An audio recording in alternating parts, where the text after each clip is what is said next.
글로벌 이슈 플러스 들어왔습니다. 오늘도 계속 똑같은 얘기 해야겠죠. 관세가 빚어낸 시장의 어떤 변화들, 변동성들, 미중산업경제연구소 조용찬 소장과 얘기 나눠보도록 하겠습니다. 안녕하십니까? 예, 안녕하십니까? 네, 반갑습니다.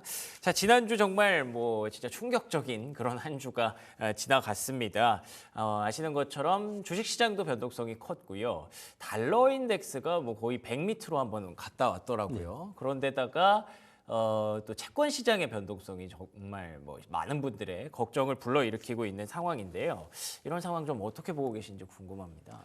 네, 주간 단위로 보면은 미국 국제 시장 같은 경우에는 23년 5개월 만에 가장 큰 폭으로 올랐는데요.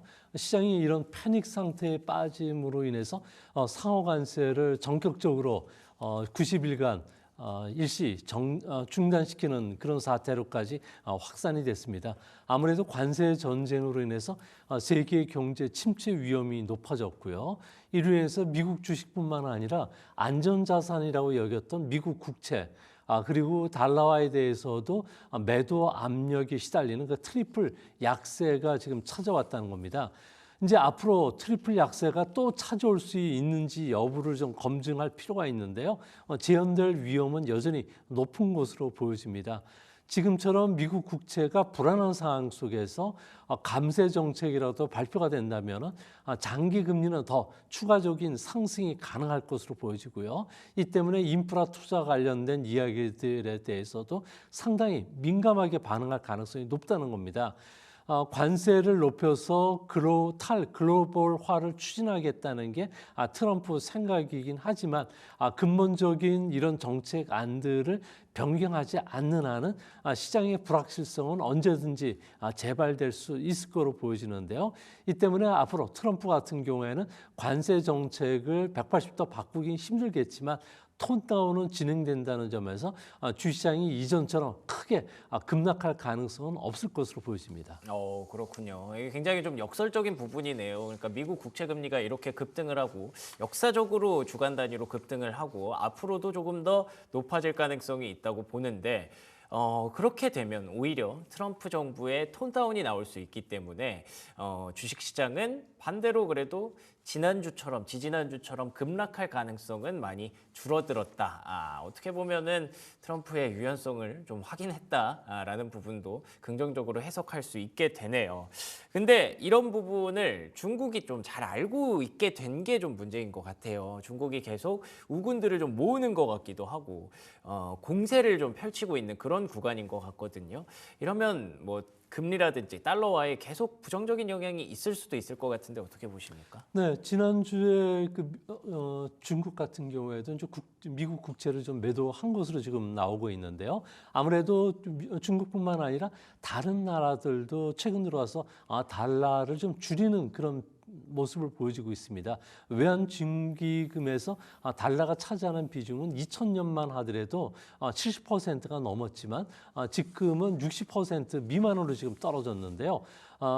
지난 며칠간 그 채권 가격이 급락한 데 따른 그 혼란들을 목격한 헤지펀드들 같은 경우에도 고객들 환매 요구에 부응하기 위해서 국채도 지금 팔고 있는 상황입니다. 이뿐만 아니라 전 세계 연기금들도 미국 주식뿐만 아니라 채권도 비중을 좀 줄여가는 그런 모습을 보여주고 있는데요. 아무래도 그 연기금이라든지 헤지펀드들 같은 경우에는 이번 그 쇼크로 인해서 세계 경제 혼란이 테일 리스크, 그러니까 100년 만에 한 번 일어날 수 있는 위험한 금융 위기 상황이 직면했다고 지금 보고 있기 때문에 그렇습니다.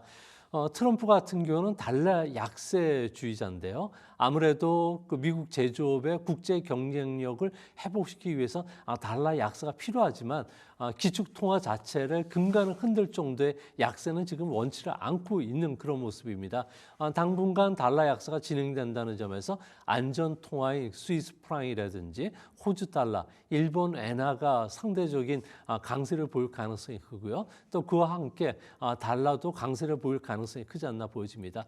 엔화는 현재 1달러에 142엔인데요. 139엔까지는 매물벽이 없기 때문에 추가적인 그 강세가 엔화가 좀 더 지어지지 않을까 보여집니다. 그렇군요. 달러가 사실 원래는 안전자산인데 달러에 비해서 다른 통화들이 오히려 지금 시장에서는 좀 더 안전한 그런 자산인 것처럼 느껴지니까 이게 지금 미국의 위상이 단기적으로나마 좀 많이 떨어져 있구나라는 생각을 하게 됩니다. 이렇게 되면 미국이 계속 불안해지면 증시 역시나 뭐 말씀해 주신 대로 급락은 나오지 않을 수 있어도 계속 불안한 상황이 전개가 될 수밖에 없을 것 같거든요. 앞으로 단기적으로 좀 전망 어떻게 보십니까? 네, 주시장의 변동성 확대는 불가피하지 않을까 보여집니다. 미 증시 같은 경우는 투자가들의 불안 심리를 보여주는 공포 지수죠. 빅스 지수 같은 경우는 40선을 전후해서 계속 오르내리고 있는 상황이고요. 또 미국 개인 투자가들의 약세 비율도 한 60%포인트 정도 됩니다. 이 이야기 자체는 지금 들어가도 어느 시점에 들어가더라도 1년이나 2년 뒤에는 지금보다도 주가가 더 높을 확률이 높다는 이야기 나오지만 투자가들이 볼 때는 상당히 공포심에 지금 시달리고 있다는 겁니다. 이로 인해서 미국 같은 경우에도 현재 그 무역 전쟁과 관련된 차로가 좀 어느 정도 열린다면은 주시장의 반등은 좀 가능하겠지만 지금 현재 그 중국 상황을 보면은 비관세 장벽을 이용해서 이제 미국을 공격하는 그런 모습을 보여주고 있는데요. 지난주에는 듀폰 차이나에 대해서 중국 정부가 독과점 위반 혐의와 관련된 조사를 진행하는데 이게 엔비디아로 불똥이 튈 가능성이 크고요. 또한 애플이라든지 테슬라의 중국 내 불매 운동이 더 확산되는지 여부, 이뿐만 아니라 희귀금속이라든지 히토리에 대해서 중국 정부가 미국에 대해서 추가 수출 규제도 할 수 있는 상황이고요. 또 헐리우드 영화 같은 경우에는 중국에서는 매년 1년에 한 525편 정도의 영화가 신규 상영이 되는데 헐리우드 영화 같은 경우는 42편이라고 합니다. 이도 이제 어느 정도 규제에 나갈 것으로 보여지고요. 또 미국 여행 규제와 같은 조치들이 있을 거로 보여지기 때문에 이제 앞으로 비관세 장벽이 오히려 주시장의 투자 심리를 좀 더 흔들 가능성이 있지 않나 이런 모습도 주목해서 보셔야 되지 않나 생각이 됩니다. 그러네요. 진짜 관세 숫자는 이제 좀 무의미해진 것 같아요. 145대 125까지 올라왔기 때문에 여기서 뭐 더 올리든 뭐 2배가 되든 시장에서는 크게 동요하지는 않을 것 같고요. 오히려 이제 비관세 장벽에서 계속 문제가 발생할 수 있고 좀 더 장기적으로 열어봤을 때는 뭐 환율 전쟁이라든지 굉장히 다양한 우려들을 얘기를 하더라고요. 시장에서 그런 것들 고려하면 뭐 계속 견조한 시장을 우리가 기대하기는 이제 조금 어려워졌다라고 미리 시나리오를 잡고 가는 게 낫겠죠. 근데 그럼에도 불구하고 아까 잠깐 말씀하셨던 대로 길게 보면 어차피 오른다라는 그 믿음이 있지 않습니까? 지금도 많이 조정이 나왔기 때문에 계속 사고 계시는 분들이 많은 걸로 알고 있는데 어떻게 보세요? 네, 그 미국 같은 경우에는 1년 전 주가 고점에 비해서 1년 이내죠. 1년 이내 주가 고점에 비해서 10% 하락하면 조정 국면, 그리고 20% 하락하면 약세 국면으로 정의를 내리는데요. 현재 그 나스닥 지수 같은 경우는 이미 20선이 깨졌기 때문에 약세 장을 진입했고요. 나머지 다우라든지 S&P 같은 경우는 조정 국면에 지금 들어가 있는 상황입니다. 과거 2000년서부터 보면은 4차례 그 조정 국면이 있었는데요. 그 중에서도 주가 하락폭이 가장 컸었던 IT 버블이 터졌던 2000년 그 3월을 보면은 주가가 무려 77.9%까지 폭락을 한 적이 있었습니다. 이런 상황 속에서 주가가 다시 직전 고점을 회복하는 데는 보통 5년이 걸렸고요. 지금처럼 미중 무역 갈등이 아주 심했던 때가 2018년 8월 19일 날 전후해서 주가가 좀 조정 국면에 들어왔었는데요. 이때 상황을 보면 4개월 정도는 주가가 하락하면서 무려 지수가 23.6%나 하락을 했습니다. 반면에 반등은 무역 전쟁이 차로가 좀 열리면서 어느 정도 합의점에 이르렀던 4개월 동안은 주가가 직전 고점을 뺏겼는데요. 이런 상황을 보면은 짧게는 8개월 정도 시차를 좀 두지 않을까 이렇게 보여집니다. 그래서 이번에 무역 전쟁은 트럼프 일기와 좀 비슷하다는 측면에서 봤을 경우에는 앞으로 한 3개월 정도는 더 불안한 국면이 지속이 되고요. 그 이후부터는 좀 회복이 될 가능성이 크지 않나 보여집니다. 비유적으로 이야기를 하면은 지금 격투기 시합을 하기에 앞서서 두 선수가 지금 인터뷰장에 나와 있는데요. 장에서는 거친 뭐 설전도 있고요. 몸싸움도 벌어지는 그런 단계로 보시면 됩니다. 막상 그 링에 올라갔을 경우에 미중 간의 합의가 이제 어느 정도 도출이 되고 관세 전쟁의 혼란도 종지부가 찍기 때문에 불확실성도 사라진다는 점에서 앞으로 한 3개월 정도가 가장 불안한 시점이고 그 이후부터는 주가가 다시 반등할 수 있는 모멘텀을 찾을 것으로 보여집니다. 그러네요. 진짜로 이 두 선수가 링 위에 올라가기 전에는 어떻게 될까 뭐 얘기가 정말 많이 나옵니다. 곳곳에서 언론도 그렇고 뭐 네티즌들도 그렇고 이런저런 분석들이 많이 나와서 사실 혼란한 시기인데 막상 링이 딱 올라가고 공이 퉁 쳐지면 그러면 이제 거기서 기우는 판세가 다 보이거든요. 그렇기 때문에 그때부터는 불확실성 해소가 되지 않을까라고 보고 계신 것 같고요. 근데 그 시기가 우리에게는 되게 중요하잖아요. 소장님께서는 한 3개월 정도는 단기적으로 변동성이 불가피하나 그 이후에는 다시 한번 과실을 기대해 볼 수 있을 것이다라고 보고 계신 것 같네요. 그러면은 이제 조만간 어떻게 보면은 이 관세를 계속 이어갈 수는 없다고 보기 때문에 조만간 이제 협상의 어떤 그 줄기도 조금씩 나오지 않을까라는 생각이 들거든요. 어떻게 전망하세요? 네, 미국이 지금 협상의 퇴로를 좀 열어주고 있는 그런 모습인데요. 뭐 트럼프 대통령 같은 경우에는 나는 시진핑을 좋아하고 존경한다. 시진핑은 세계에서 가장 똑똑한 인물 중에 한 명이라고 극찬하면서 6월 정상회담을 갖자는 이런 그 뉘앙스의 이야기를 했고요. 이 일을 또 받아들여서 같은 날 그 국무원 그 신문 판공실 같은 경우에는 경제 무역 관계를 정상화시키기 위해서는 미중 간의 대화, 협상이 필요하다고 했고요.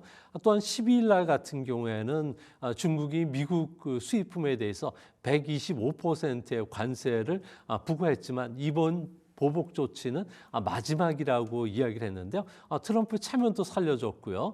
중국도 관세 피해를 최소화시키기 위한 딜에 나설 수 있다는 것을 보여줬습니다.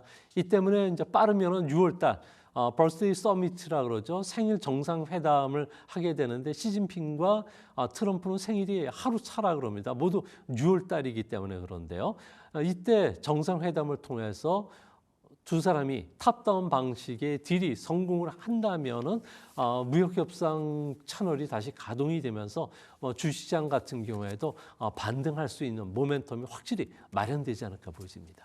그렇군요. 두 사람의 생일이 하루 차이인 줄은 몰랐는데 6월에 벌스데이 미팅이라고 하니까 뭐 생일에 서로 기분을 나쁘게 하진 않겠죠? 예, 그래도 6월 달에 한번 기대해 보도록 하겠습니다. 그리고 이번 주부터 이제 본격적인 미국의 실적 시즌이 개막이 되는데 지난주에 금융주 보니까 스타트를 잘 끄는 것 같더라고요. 이런 부분들이 좀 시장에 완화 심리로 작용하지 않을까 싶은데 어떻게 보세요? 네, 우리나라 그 서학 개미들이 가장 많이 갖고 있는 종목이 M7이라든지 하이테크 종목들이 되는데요. M7의 1분기 순이익은 전년 동기 대비해서 16% 그나마 견실하게 성장한 것으로 보여집니다. 지난 4분기에 31% 워낙 놀랄만한 수치였기 때문에 좀 낮게 보이긴 하지만 2026년까지 M7의 순이익 증가율 같은 경우는 14에서 한 21% 정도로 두 자릿수를 보여주고요. 이는 S&P 전체 실적보다도 좀 상회하는 그런 수치입니다. 다행스러운 것은 M7의 실적이 조금 둔화되긴 하지만 예상 주가 수익 비율 같은 경우는 현재 34배에서 23배까지 떨어지면서 버블이 상당 부분 해소가 됐다는 겁니다. 2016년 이후에 하한선인 21배에서 22배 수준까지 지금 떨어져 있는 상태이기 때문에 버블이 해소됐다는 측면 그리고 적정 가치에 지금 도달했다는 측면 그러면서 실적 위축만 없다는 신호 그리고 향후 실적 전망과 관련해서 낙관론적인 그 전망들이 좀 나온다면 주시장도 이제 반등할 수 있는 그런 상황이 되지 않았나 이렇게 보여지고요. 이런 측면에서는 너무 비관적으로 기술주에 대해서 그 전망하실 필요는 없지 않나 생각이 됩니다.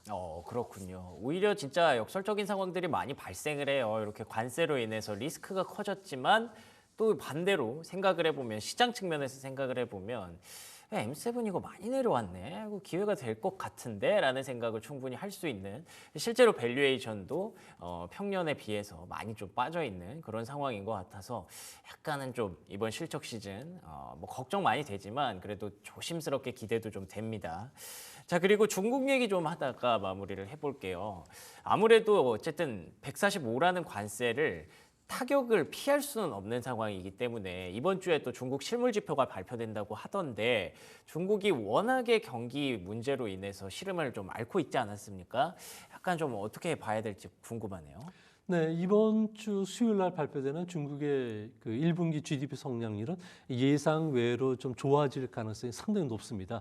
뭐 시장에서는 5.2%, 지난 4분기가 5.4% 점을 비교하면 상당히 높은 수치가 나올 것으로 보여지는데요. 아무래도 관세 전쟁에 대비하기 위해서 미리 그 주문들이 들어왔고요. 이에서 수출이 상당히 폭발적으로 늘었던 것으로 보여집니다.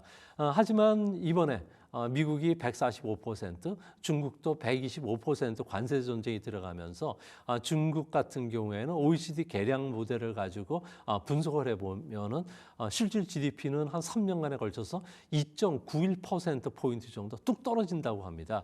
그중에서 수출 감소에 따른 직접적인 피해는 GDP의 1.8% 정도 되고요. 생산 파급 효과는 1% 정도가 되는데, 중국 같은 경우에는 2억 한 2, 3천만 명이 수출 산업에 종사를 하고 있고요. 이 중에 미국과 관련해서는 뭐 한 1,800만 명 정도가 종사를 한다니까 이들과 관련된 사회적 불안 문제는 언제든지 도사릴 수 있지 않나 이렇게 보여집니다. 특히 그 전자제품이라든지 생활필수품, 저가 소비재를 중심으로 해서는 미국 수출이 상당히 좀 어려운 상황으로 빠지고 있다. 그래서 뭐 증발했다는 이야기까지 나올 정도로 보고 있는데요.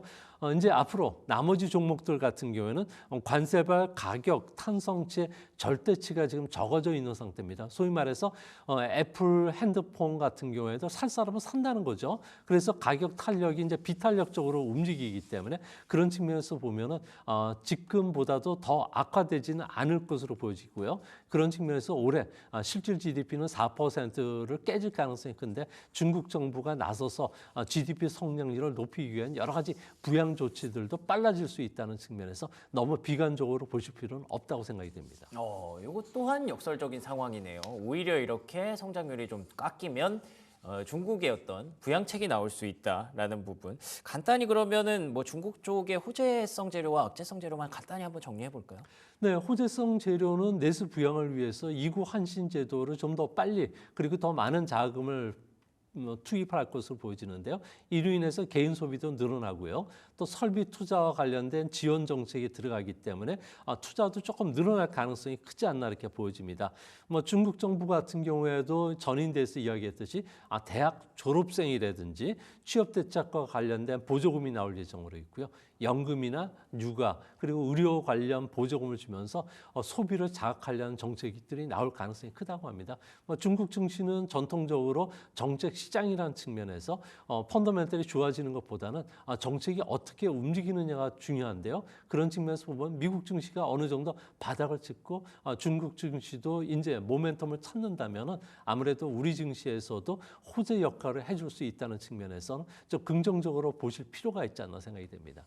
그렇군요. 국내 증시가 항상 이게 딜레마잖아요. 중국 안 좋을 때 중국 안 좋은 거 반영하고 미국 안 좋을 때 미국 안 좋은 거 반영하는데, 이제는 둘 다 조금 바닥을 찍고 턴어라운드 할 수 있는 가능성도 올해 안에는 좀 엿볼 수 있을 것으로 기대하니까 미국, 중국 그리고 대한민국 증시까지 좀 밝은 날이 머지 않았으면 좋겠습니다. 지금까지 미중산업경제연구소 조용찬 소장과 얘기 나눠봤습니다. 오늘도 좋은 말씀 고맙습니다.